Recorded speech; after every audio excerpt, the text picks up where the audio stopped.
Eestis käivitati ainulaadne mobiilirakenduste testimiskeskus. 25. novembril allkirjastasid juhtivad Eesti infotehnoloogia ettevõtted ja Tallinna Tehnikaülikooli innovatsiooni- ja ettevõtluskeskus Mektori koostöölepingu, mille alusel luuakse Baltikumis unikaalne mobiilirakenduste ehk äppide testimise keskus. Keskuse eesmärk on anda Eesti ettevõtete kasutusse tipptingimused uute ja maailmaturgudel läbilöögivõimeliste rakenduste loomiseks.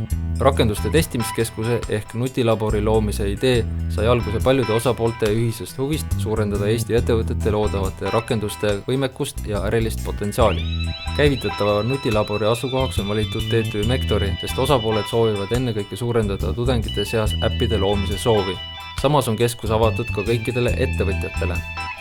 Eesti Telekomi arendusjuht Enn Saar kommenteeris, et nutilabori kujul on tegemist rakenduste loomise ökosüsteemiga, mis toob kokku tudengid, IT-ettevõtted ja telekomisektori.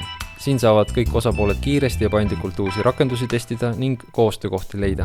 Nutilabori loojateks on Tallinna Tehnikaülikool, IT College, Eesti Telekom, Samsung, ASA Quality Services, Nortal, Stagnation Lab, AppLoud, Mobilab ja MTÜ IKT demokeskus. Sponsoriteks on lisaks Microsoft, HP, Valgeklaar ja LG. Koostöö käivitus põhjusel, et igal ettevõttel eraldi ei ole otstarbekas keskust välja ehitada ning ülikoolidel puuduvad vajalikud sisseseaded suuremahuliseks õppetegevuseks. Lisaks nutilaborile on olemas kohapeal ka ajurünnakute ja koosolekute nurk. Arendustöid toetab olemasolev mobiili- ja meedialabor. Asutajad plaanivad 2015. aasta alguseks välja ehitada sobiva taristu, mis hõlmab erinevate tootjate nutiseadmeid ning automaatteste toetavat tehnikat.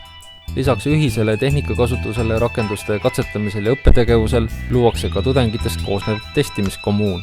Koostööleping allkirjastati 25. novembril Tallinna Tehnikaülikooli Mektoris. Samal päeval pidas Mektori ka oma esimese tegutsemisaasta puhul sünnipäeva. Aasta jooksul on Mektorit külastanud 40 000 inimest 80 erinevast riigist ning on toimunud 85 konverentsi 12 000 osavõtjaga. Mektori abil on sõlmitud ülikooli teadlaste, tudengite ja ettevõtete vahel 50 koostööprojekti 40 firmaga.